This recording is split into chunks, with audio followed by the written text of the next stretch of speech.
This is Project Archangel. My name is Mike, and today I'm going to talk about some basics that you need to think about if you want to start your development on the way of the warrior. And those are about the aspect of spirit or your spiritual development.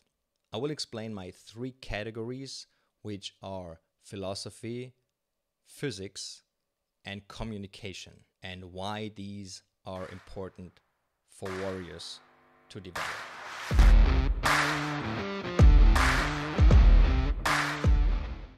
When I talk about the aspect of spirit, I'm talking about using your mind in order to understand, effect, perceive, or communicate with aspects of your higher self and the universe or the source, which are currently not measurable or detectable through our five senses, sensory equipment, or other technical devices.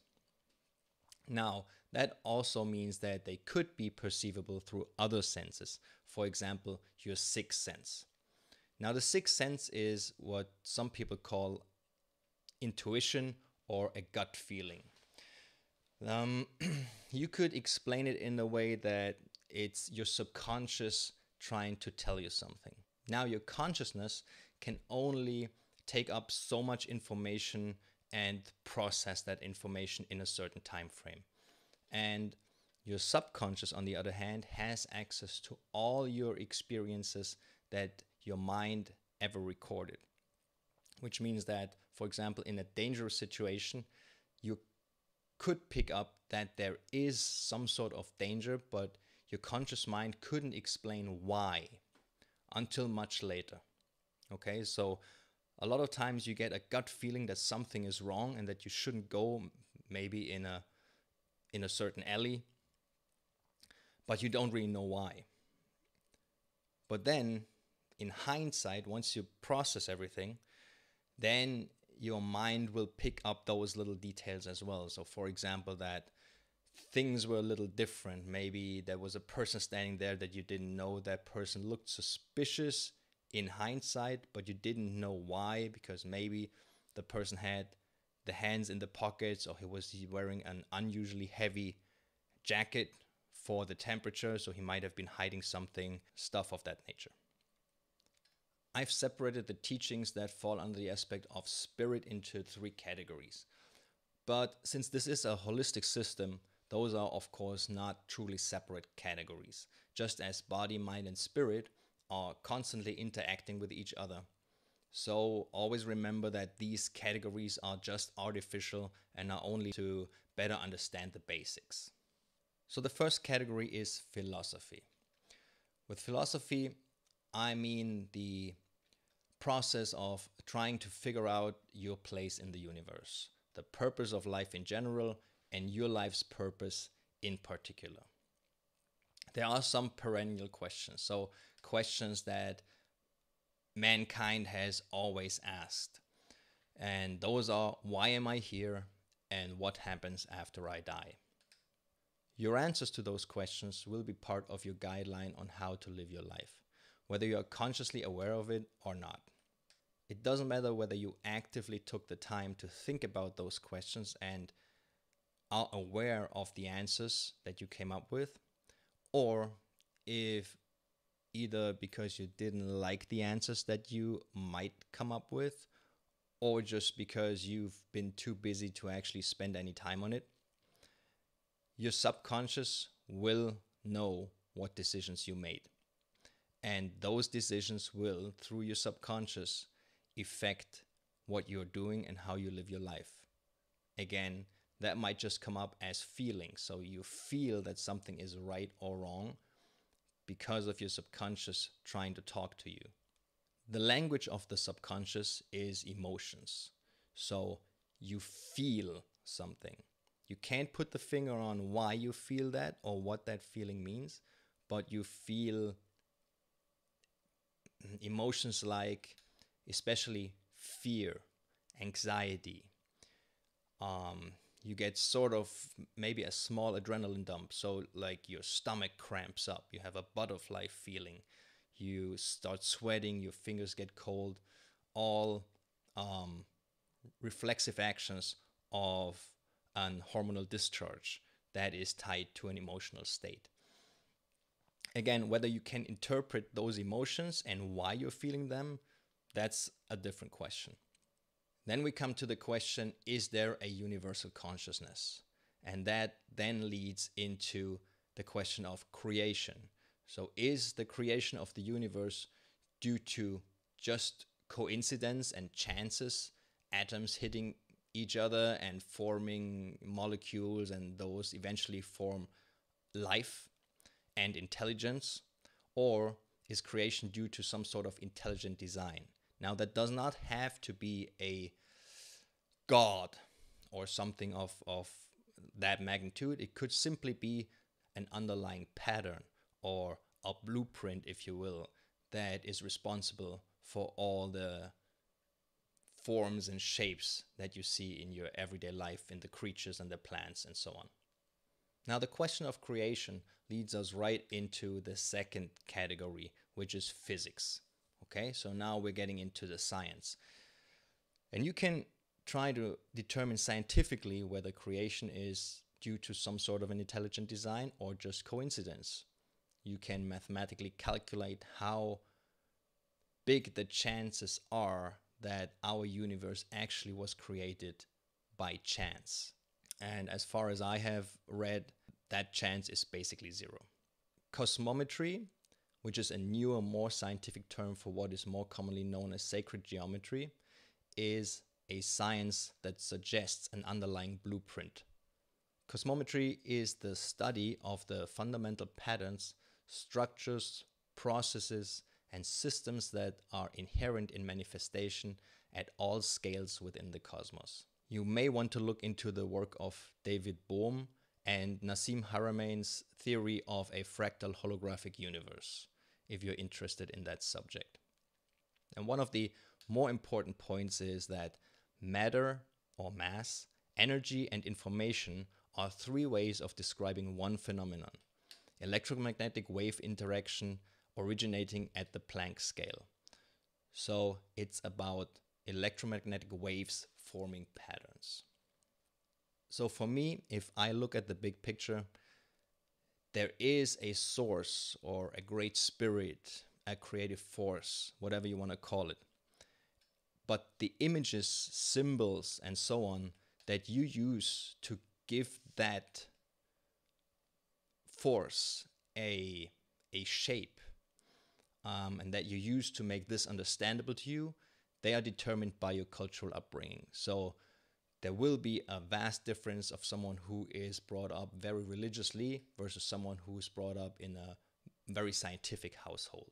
And then it obviously depends on what kind of religion, what kind of culture. So different religions, for example, describe the process of creation in very different pictures and with different metaphors. But in the end, they are all trying to explain how the universe came into being, and that it was by some sort of creative force, whatever the name of that force may be, or whatever the process is that is being used as an explanation. It all explains the same basic principle, that we're not here due to a coincidence, but that we're here for a very specific reason and play a part in that universal pattern. The third category is communication. The goal of communication is the interaction with the source through traditional or experimental techniques like prayer, magical rituals, vision quests, transcendental meditation, the dark cave, or through shamanistic rituals that use entheogens. Entheogens are more commonly known as hallucinogens. And I know many people consider this nonsense because it doesn't really fit the current scientific paradigm. But really, doesn't it?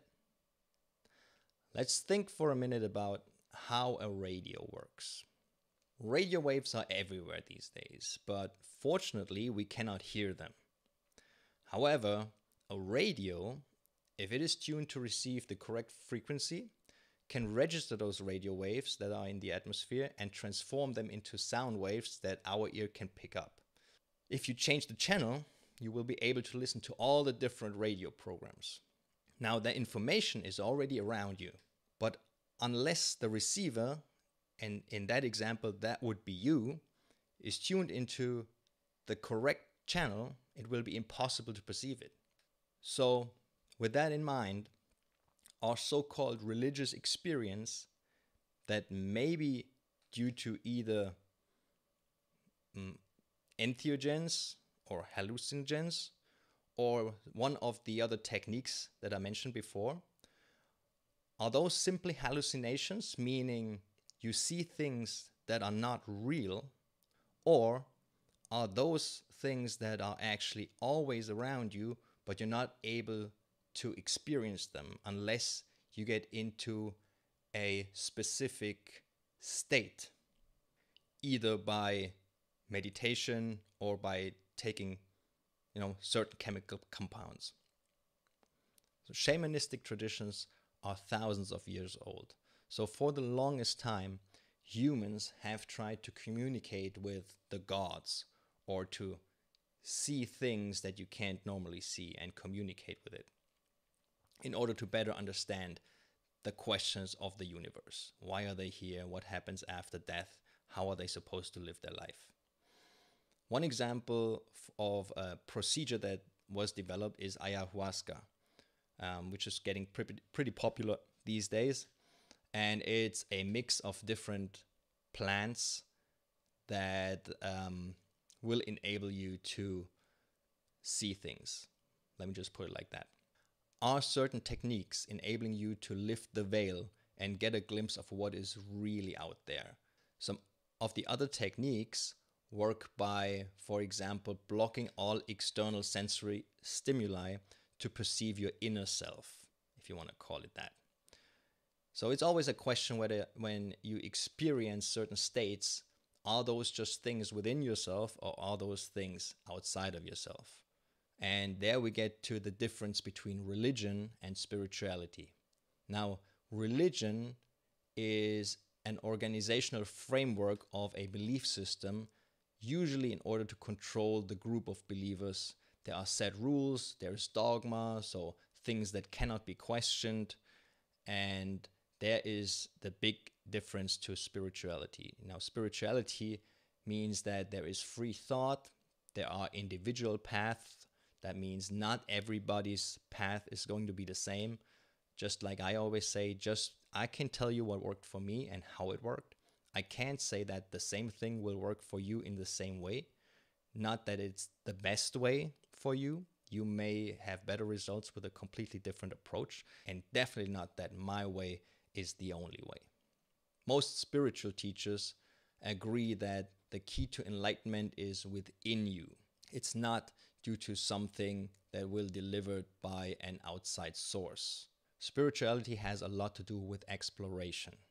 A teacher cannot give you answers because most of the time you haven't even asked the questions. You don't even realize that these questions are there. So after this video, you should have a lot more questions than you had before. And if you want to work on the warriors aspect of spirituality, you should start figuring out the answers, your answers to those questions, not the answers of someone else. Don't just take someone else's answers and keep it as your own. I mean, you can do that as a working hypothesis, and then you see if what you are doing makes sense and works for you.